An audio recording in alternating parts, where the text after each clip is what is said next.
Hello, and welcome to today's Satellite Symposium.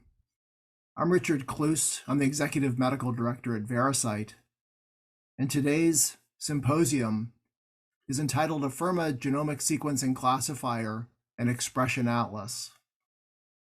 These are often abbreviated Afirma GSC and XA, and we're going to focus today on real-world molecular findings from a publication that included more than 50,000 consecutive molecularly tested Bethesda III-VI nodules, and we'll conclude by talking about the impact of these findings on clinical management. So with a little bit more granularity, our agenda today will talk about the evolution of Afirma. We'll talk about the recent publication by Hu et al. That included more than 50,000 consecutive nodules. And we'll summarize with a section talking about the clinical application of these findings to patient care. So Afirma continues to lead in discovery and patient management and evolve the product to improve patient care as a comprehensive solution. The timeline is shown on this slide and begins with the landmark publication in the New England Journal of a prospective multicenter blinded cohort, including both academia and community-based practices. This was the clinical validation of the Afirma GEC, the Genomic Expression Classifier, and this was based on microarray technology, including genes to differentiate benign from suspicious nodules, but also to call out specific tissue types, including parathyroid tissue and medullary carcinoma. This landmark publication and test was adopted in guidelines and clinical practice and widely influenced patient care. To date, there are more than 30 publications from independent centers describing their experience and clinical utility. Afirma evolved and eventually migrated to a new platform, now using whole transcriptome next-generation sequencing, and the classifier matured to use more than 10,000 genes, again identifying important subtypes such as parathyroid tissue, medullary carcinoma, and other important clinical features, but also importantly identifying benign from suspicious nodules. In addition, in an attempt to improve performance in Hürthle neoplasms, and the findings included an increased benign call rate, an increased rate of positive predictive value in those that are called suspicious, and an improved specificity. This test has also been widely adopted, has changed clinical care, and to date, more than 12 independent real-world clinical experience publications. By 2019, the Afirma Xpression Atlas was added. This is identifying variants in fusions and is appropriate for Afirma GSC suspicious nodules that are Bethesda III and IV, as well as for cytologically Bethesda V and VI nodules. The clinical and analytical validation was published in Frontiers in Endocrinology, and the Afirma Xpression Atlas finds these alterations in messenger RNA. So these are the expressed transcripts actively occurring in those cells where we can identify these genomic alterations. By 2020, the Xpression Atlas had been expanded now to include alterations amongst 593 genes, including 905 variants and 235 fusions, including many of which were novel, being uniquely identified in thyroid nodules. As mentioned, molecular testing has been adopted by key guidelines, including this slide depicting the current NCCN guideline. NCCN adopted molecular testing as a rule-out test as early as 2013. And currently you see this landscape here, including the idea of molecular diagnostic testing in Bethesda III or IV nodules that are cytologically indeterminate. And you see that when the molecular result is benign, indicating a high rate that this truly is benign, a high negative predictive value, that these nodules can be strongly considered for clinical observation in lieu of diagnostic surgery. Similarly, those that are tested and return a result that is suspicious or suggestive of malignancy, these are typically considered for surgical resection. However, there's an opportunity here for improvement in refining our treatment. As seen here in this slide, not only the options of lobectomy or total thyroidectomy, but even the opportunity for nodule surveillance is considered in a minority of these cases according to this guideline. This diverse opportunity for treatment management suggests an opportunity for improvement and refinement of this. And we'll talk about that in this presentation. One recent publication investigated molecular testing in Bethesda V and VI nodules.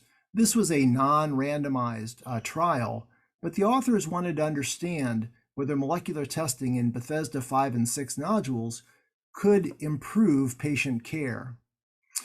These authors excluded cases where treatment was evident without molecular testing, and therefore they excluded patients with aggressive variants of papillary carcinoma that was suggested on the FNA. They excluded patients with clearly metastatic disease, nodules more than 4 centimeters in size, and those with suspicious nodules in the contralateral lobe, all because it was clear the treatment needed at that point. They tried to then retain smaller nodules apparently confined to the thyroid, and then defined what an optimal surgery would be. This included a total thyroidectomy when eventually a metastatic lymph node was found, when there was extrathyroidal extension, or there was aggressive pathologic variant of papillary carcinoma found on the final surgical pathology. For everyone else, a lobectomy, something less than a total thyroidectomy, was considered an optimal surgery. Here you see two different centers in purple and blue, and combined data in green, and that's what I'll focus on. And again, in this non-randomized study, we see that molecular testing, these patients received an optimal operation in 92% of cases. And this is in contrast to those where no molecular testing was performed, and they reported only 61% of patients received an optimal first surgery. And these findings suggest that molecular testing, even in Bethesda V and VI nodules, may improve patient management. Now focusing on the Hu et al. Publication with more than 50,000 nodules, you see on the left the contribution of authors. The study was led by Dr. Mimi Hu and other experts from multiple centers across the US. And the focus of this manuscript was to describe the Afirma GSC and Xpression Atlas in a consecutive cohort of nodules across Bethesda III, IV, V, and VI. Key findings are summarized in the figure toward the bottom of this slide, showing that a GSC benign result was returned in 68% of the more than 39,000 consecutive Bethesda III nodules, and a GSC benign result in 55% of almost 10,000 nodules. Now, the Afirma GSC is not provided clinically in Bethesda V and VI nodules, but it was done in this publication for research purposes only. And an interesting finding is that less than 4% of the time was a benign result obtained in Bethesda VI, and this speaks to the very high sensitivity of this test to identify malignancy. Other interesting findings included the low rate of BRAF V600E classifier positive samples in Bethesda III and IV. You'll see that because these samples test GSC suspicious, their prevalence will be doubled to tripled come selection of just the GSC suspicious nodules. While uncommon in Bethesda III and IV, we see that BRAF V600E variants start to become quite prevalent in Bethesda V and dominate Bethesda VI nodules. We also see that medullary carcinoma is found across this spectrum of Bethesda 3 through 6, as are lesions that end up being parathyroid tissue are found also across this spectrum. And the finding of medullary and parathyroid tissue can really dramatically change the workup and treatment of these patients. This slide now looks at the intended use population for Afirma GSC and Xpression Atlas. So this is more than 18,000 patients. And in the first column, these will be Afirma GSC suspicious Bethesda 3. The next column is Afirma GSC suspicious Bethesda 4. The next column is Bethesda 5, and finally Bethesda 6. In this slide, one of the things done was in each of these categories, the top 3 most prevalent alterations identified were called out. And when this was done for each of these 4 categories, it turned out there were only 5 variants that made up the top 3 of each of these. And they make up a decent portion of these cases. And we'll come back to this in just a moment. Another feature to point out is that amongst these GSC suspicious and Bethesda 5 and 6 nodules, some were variant negative, here 58%, diminishing to 48, 36, and 13% by Bethesda 6. So these are alteration negative, despite having a panel testing more than 500 genes. And while I said that the most prevalent alterations boil down to just 5 different alterations, another important finding is seen at the very top in light blue. These are alteration positive samples not amongst those 5. And they make up a significant portion of these patients, 17%, 22%, 15%, and 6%. And to identify all of these, we saw 466 unique alteration profiles, suggesting a small panel would not find all of these cases. Now let's focus down on just those 5 variants I mentioned earlier. We start to see a genotype-phenotype correlation. Here in Bethesda 3 and 4, while you see those small numbers of BRAF V600E in gray, the other colors you see here, the 5.9% and the 10.8%, these are RAS variants. And they're the most common here in Bethesda 3 and Bethesda 4. We see these follicular type tumors of RAS variants. And this is different by the time we get to Bethesda 5, where RAS becomes uncommon, and we see that growing representation of BRAF V600E. And finally, by Bethesda 6, most samples are BRAF V600E positive, and RAS has nearly disappeared. So this genotype-phenotype correlation suggests that the genomic alteration causes the cells to look slightly different. Cytopathologists can see this, and they bucket them into the different Bethesda categories because they look different, resulting from this genomic alteration, the genotype-phenotype correlation.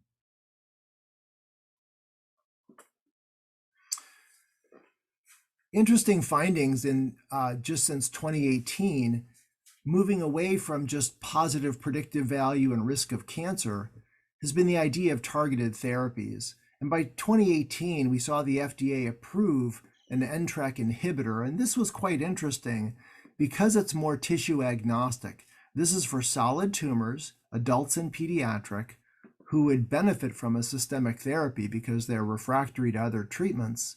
And this is not tissue type specific, it just needs to be a solid tumor with an NTRK inhibitor.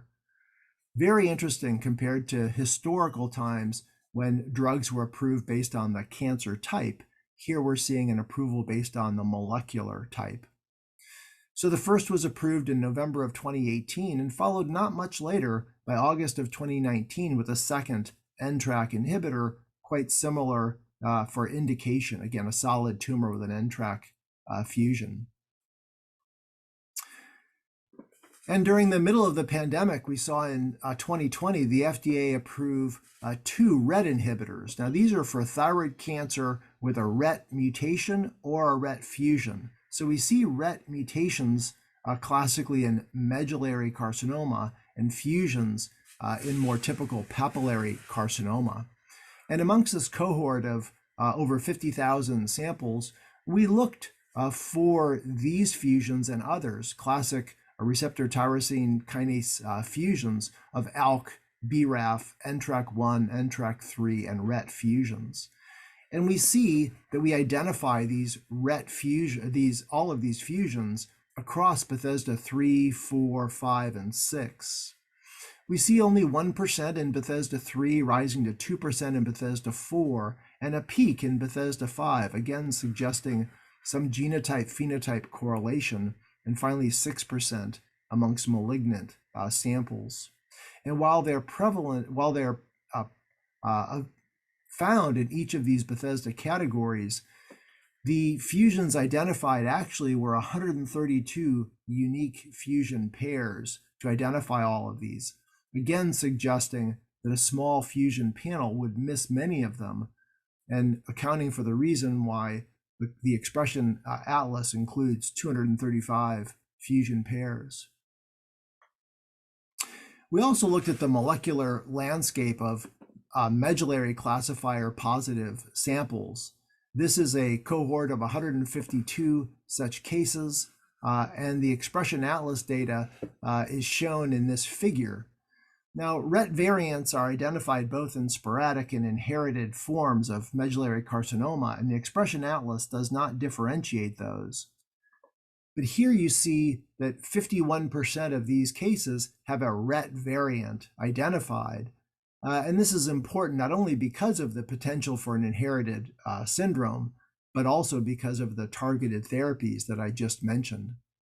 About 30% of cases had no variant or fusion identified, and the remainder, you see alterations of HRAS, KRAS, and other less common alterations identified. Now switching gears to this topic of, can the molecular signatures through messenger RNA be prognostic? And this was explored in the landmark TCGA paper published in Cell in 2014. This was a cohort of nearly 500 papillary carcinomas, and the authors created a classifier using messenger RNA gene expression to identify samples that were most like BRAF V600E, and at the opposite end of the spectrum, those that were most like a RAS-altered tumor. And every sample then was plotted across this continuum. At the bottom, you see some correlation with histopathology. Classic papillary carcinomas tending to be BRAF-like, and follicular variants of papillary carcinoma tending to be RAS-like. In the body of this figure, you see the specific genomic findings. Not surprising, samples with a BRAF V600E mutation scored in the BRAF V600E-like category, but also BRAF-like are the BRAF fusions as well as RET fusions. Looking at the RAS-like samples, not surprisingly, those with RAS alterations of HN and KRAS score RAS-like, but also variants of BRAF other than V600E scored here. This includes the BRAF K601 alteration. Also, alterations of IFAX are seen under the RAS-like category. So again, we're seeing a gene expression correlation with the genotype, correlation with the histopathology. This type of work was also seen in a group from South Korea using slightly different methodology. They now included classic papillary carcinomas, infiltrative follicular variant of papillary carcinomas, encapsulated follicular variant of papillary carcinomas, follicular carcinomas, and follicular adenomas. And what they reported was actually 3 phenotypes: the BRAF V600E-like that we just talked about, the RAS-like, and a third category, the non-BRAF, non-RAS. And on the right-hand side, you see the author's depiction of the alterations and fusions that correlated with each of those three categories. In this publication by Tang and others, those two cohorts were merged, the cohort from South Korea, the cohort from the TCGA. And you saw a bucketing here of BRAF-like alterations, and generally included those that were BRAF V600E, the BRAF fusions, and the RET fusions. The RAS-like being RAS variants, BRAF K601E, and TSHR variants. Shared across this overlap were the NTRK fusions, ALK fusions, and FGFR2 fusions. And the final category, the non-BRAF, non-RAS category, had these variants and fusions as listed here. Now on the left-hand side of this figure, you see a correlation of these three groupings in this category, in this order: non-BRAF, non-RAS first, followed by RAS, followed by BRAF-like. And these are the clinical features studied. And you see here neck metastases, the non-BRAF, non-RAS-like tumors essentially had none, followed by a low rate of neck metastases, less than 15% in the RAS-like, and in the BRAF-like, a rate approaching 50% of neck metastases. A similar pattern was seen in the lateral neck metastases, again being quite low in the non-BRAF, non-RAS, and in the RAS-like. And similarly, the extrathyroidal extension, low in the non-BRAF, non-RAS, and in the RAS-like group, and being higher in the BRAF-like group. Multifocality showed a similar pattern. And so what we can see about this and think about treatment options being informed by the variant and these signaling pathways is that de-escalation therapy may be considered in all tumors, especially those that are RAS-like or non-BRAF, non-RAS, given the lower prevalence of aggressive features. BRAF V600E-like tumors seem to be at increased risk, and concerns should be raised. One can still de-escalate this therapy, but with caution. So this would be a discussion with the patient about the potential need for reoperation, as well as careful review of the preoperative ultrasound findings and the surgeon having a careful intraoperative inspection. These features are captured in the Afirma patient report. So here we see a GSC and Xpression Atlas report of a nodule found in the thyroid isthmus measuring 2.5 centimeters. Cytopathology was reported as Bethesda IV, suspicious for a follicular neoplasm, and the GSC was classified as suspicious, negative for medullary carcinoma, negative for parathyroid tissue. Xpression Atlas, however, identified a RET PTC1 fusion. And that's shown here, as well as more information about this in the box below. A risk of malignancy more than 95%. This feature typically identified with classic papillary carcinoma. And yes, there is an FDA-approved therapy specifically directed at RET fusions, as was mentioned earlier. This information is summarized below in the results interpretation and includes the comment that this genomic alteration is associated with papillary carcinoma and with a BRAF V600E-like profile, including higher rates of lymph node metastases and extrathyroidal extension than alterations that are RAS-like or non-BRAF, non-RAS-like. So this information is meant to help the clinician think about this tumor and potential treatment options for them. Are there other practical examples? And this will be the final section to summarize how these findings may impact clinical care. This is a 47-year-old female in generally good health. She had imaging a CT chest for other reasons not suspected for thyroid disease, and there was an incidental right-sided thyroid nodule. A dedicated thyroid ultrasound demonstrated a 3.4 centimeter nodule that was deemed ATA intermediate risk, and a fine needle aspiration biopsy followed. Cytology was Bethesda III, atypia of undetermined significance. The patient was hesitant to undergo surgical resection and liked the idea of perhaps being reclassified with Afirma GSC and Xpression Atlas, which was ordered. Unfortunately, the patient's results were GSC suspicious, which typically should prompt surgical consideration. The Xpression Atlas further refined this risk by identifying a BRAF K601E. So how does this help me think about the patient? Well, this is a larger view of that report. The right-sided thyroid nodule, GSC suspicious, negative for medullary and parathyroid, Xpression Atlas positive for a BRAF K601E variant.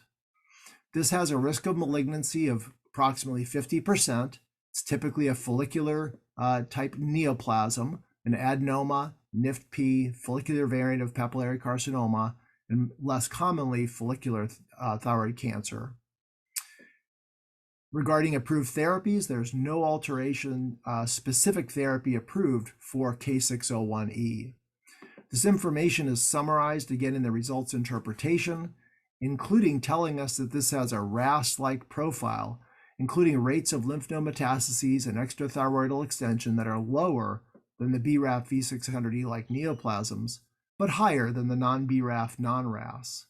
And putting all of this together, knowing that RAS-type lesions typically have a less aggressive phenotype as shown in the previous slide, knowing the risk of malignancy is 50%, in general, a reasonable approach would be to consider hemithyroidectomy for this patient, again, after discussing this with the patient, reviewing the ultrasound, and for the surgeon to inspect the field as they undergo surgery.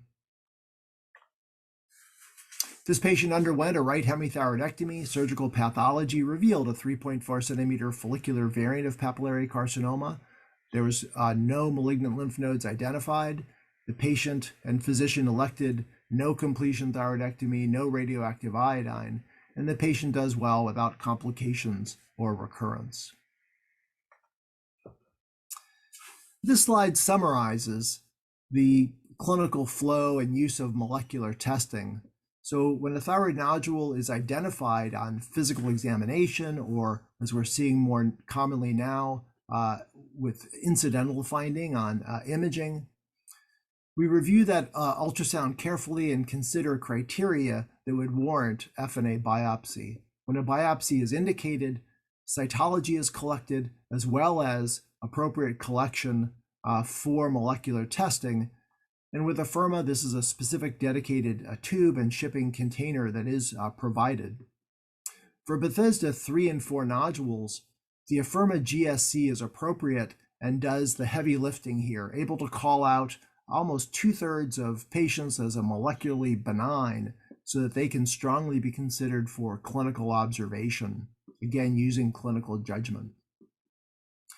The minority that are called GSC suspicious have a risk of malignancy that is approximately 50% and higher in some clinical experiences. These patients may have their risk of malignancy and their treatment further refined by the Xpression Atlas. And this is true for samples that are also cytopathologically Bethesda 5 or 6. Here, the Xpression Atlas can help tailor treatment by further refining the risk of malignancy or NIFT-P, informing on the neoplasm type. Is this parathyroid, medullary carcinoma, classic papillary, or a follicular neoplasm type tumor? We can understand some prognostics as shown earlier on those BRAF-like, RAS-like, and non-BRAF, non-RAS-like signaling pathways. And there can be information learned about potential systemic therapies, as we talked about now, targeted therapies that are geared toward RET alterations, NTRK alterations, and others in development. And finally, we can learn about potential hereditary syndromes. This includes not only the classic red alterations of multiple endocrine neoplasia, but other syndromes such as PTEN, Dicer, and others. When these are identified, most of these patients are well served by being evaluated by genetics counseling, and this is noted on those reports specifically. This is the end of the presentation. I'd like to thank you for your attention, and we'd be happy to receive any of your questions at the email address listed here, support@veracyte.com. Again, thank you for your attention.